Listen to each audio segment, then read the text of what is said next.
There was an all-out brawl after All Out. According to the Wrestling Observer and Fightful Select, after the media scrum, CM Punk went back to his locker room where the Elite approached. Both sides were extremely pissed off, but it seems CM Punk threw the first punches at Matt Jackson. Ace Steel then threw a chair that hit Matt Jackson. Now reports differ whether it dazed him or knocked him out, but either way it said that he got a black eye from the situation. Ace Steel started biting Kenny Omega and pulling his hair. Now I don't know about y'all, but every time I ever seen someone bite someone in a fight, they were on the floor getting beat up. And biting and hair pulling was the only thing they could do to try to get the person off of them. After all this went down, the locker room then separated them and there was a bunch of cussing back and forth until the Elite left the area. Fightful is saying Ace Steel is lucky that he's not in jail right now. This guy isn't even involved in the company. You're not signed to a contract. So if anybody's going to be punished, it's going to be that Ace Steel guy. Now this is the exact same situation with Eddie Kingston. Miscommunication lead to punches being thrown.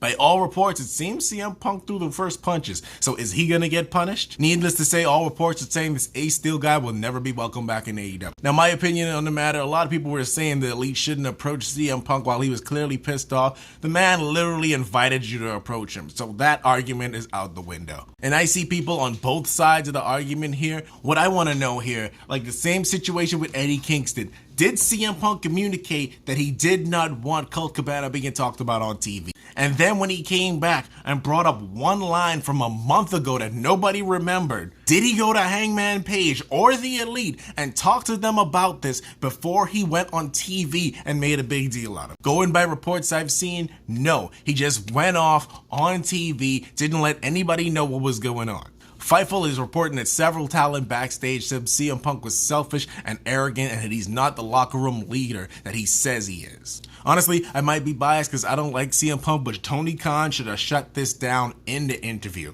He should have told CM Punk, stop, right there. We'll talk about. But if you're Tony Khan, I don't think you should side with the aged talent over your current draws that built the company. I see a lot of people saying CM Punk is the biggest draw in the company, which is true. There's a slight rating boost when he's on TV, but you built the company off of the Elite. They're the one that sold out the initial arena in All In to make the company even be here in the first place. There are reports that the Elite threatened to walk out if this situation isn't handled, and honestly, they should.